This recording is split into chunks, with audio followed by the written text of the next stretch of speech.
अंश, मेरी विभूति, मेरी कला विशेष है। एक व्यक्ति अपने उदर का पोषण करने में समर्थ नहीं हो पाता, और एक ऐसा महापुरुष है जो विभूति ठाकुर जी का होकर के संसार में आया और हजारों लोगों का वह भरण पोषण करता है। एक व्यक्ति अपने जीने के लिए छोटी सी कुटिया नहीं बना पाता, और एक प्राणी इस प्रकार का आया जो हजारों लोगों को आश्रय दे रहा है, तो वो सामान्य मानव से बढ़ करके है। इसलिए भगवान कहते हैं कि वो सामान्य मनुष्य कोटि में नहीं है, उनके आगमन में भी हर्ष होता है और उनके भगवत धाम गमन में भी हर्ष होता है। इसलिए हम महापुरुष लोग, सभी संत लोग, मनीषी लोग उनकी श्रद्धांजलि सभा मनाते हैं कि उस महापुरुष के चरणों में हम अपनी श्रद्धांजलि समर्पित करते हैं।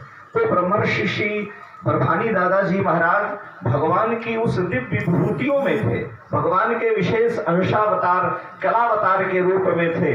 नहीं तो आज भारत का संपूर्ण सदर्शन साधु समाज उन महामनीषी को भली भांति जानता है, जिन्होंने कुंभों में जा करके देखा होगा बाबा के वैभव का, महाराज जी की साधना का, तपस्या का वह प्रतिफल आज यहाँ दिखाई देता है, जिसका ये रूप हम सभी जानते हैं। जैसा कि सभी महापुरुष यहाँ कह रहे थे कि चतुर संप्रदाय को जो गौरव श्री महाराज जी ने दिलाया, निर्विवाद रूप से यह सत्य है कि वह गौरव अभी तक उस रूप में प्राप्त नहीं हुआ था। तो आज इस ऋषिकल्प महामनीषी का भगवान के नित्य लीला में प्रवेश हुआ है। यद्यपि महाराज जी हम सबके बीच भी नहीं है, लेकिन उनका अभाव नहीं है, वो भगवान की विभूति हैं, वो भगवान के लीला हैं।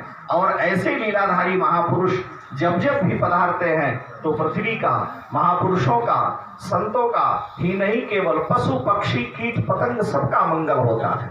और वह आप सभी देख रहे हैं, भारत के अनेक प्रांतों में श्री महाराज जी ने अपनी साधना के प्रतिफल स्वरूप स्थानों का निर्माण किया है, और उन स्थानों में आज भी उसी प्रकार से संत सेवा, गौ सेवा, महापुरुषों का सम्मान चला आ रहा है। अपने लिए तो भरण पोषण सभी लोग कर लेते हैं, लेकिन आम प्राणियों के लिए जो महापुरुष अपने जीवन को समर्पित करें, हमारे यहाँ कहा साधनोति पर कार्यम यह सह साधु, जिसको हिंदी में कहा कि परमार्थ के कारणे साधु धरा शरीर। तो हमारा जीवन परमार्थ के लिए है, और श्री महाराज जी के जीवन में वह प्रत्यक्ष दिखाई देता था। अभी अयोध्या में श्री महाराज जी का दर्शन हुआ, और उस समय देखने से लग रहा था प्रायः कोई ही ऐसा व्यक्ति नहीं होगा जो उनका दर्शन न किया हो। एक विभूति, एक चमत्कारी महापुरुष के रूप में वो आए, और दिग दिगंत में अपने मंगलमय कीर्ति यश को विस्तारित करके, और इसी रूप में छोड़ करके कि आप उस हमारे लगाए हुए दिव्य कल्प वृक्ष की छाया में बैठ करके अपने संकल्पों को पूरा करते हुए दिव्य भगवत भक्ति और धन ऐश्वर्य संपत्ति के साथ साथ ठाकुर जी की प्रियता भी प्राप्त करें। और वो वृक्ष जो महाराज जी ने लगाया है, हम सभी का कर्तव्य है कि उस महामनीषी के लगाए हुए उस कल्प वृक्ष की छाया में बैठ करके हम भक्ति के साथ साथ भगवान की उपासना आराधना के लिए सुख संपत्ति भी प्राप्त करें। और इसमें कोई दो राय नहीं है, क्योंकि गोस्वामी जी ने कहा कि जे गुरु चरण रेणु सिर धरहि ते जनु सकल विभव वश करहि। भगवान के चरणों की अपेक्षा महापुरुषों के चरणों की सेवा अति शीघ्र फल देती है। भगवान कहते हैं मोते अधिक संत कर लेखा। अगर किसी महापुरुष के चरणों को आपने प्राप्त कर लिया, किसी महापुरुष के चरण रज से हम अभिषिंचित हुए, तो भगवान की कृपा तो बाद में, महापुरुष की कृपा क्योंकि वो विभूति है तक्षण प्राप्त होती है, और उसका फल हम सभी देख रहे हैं।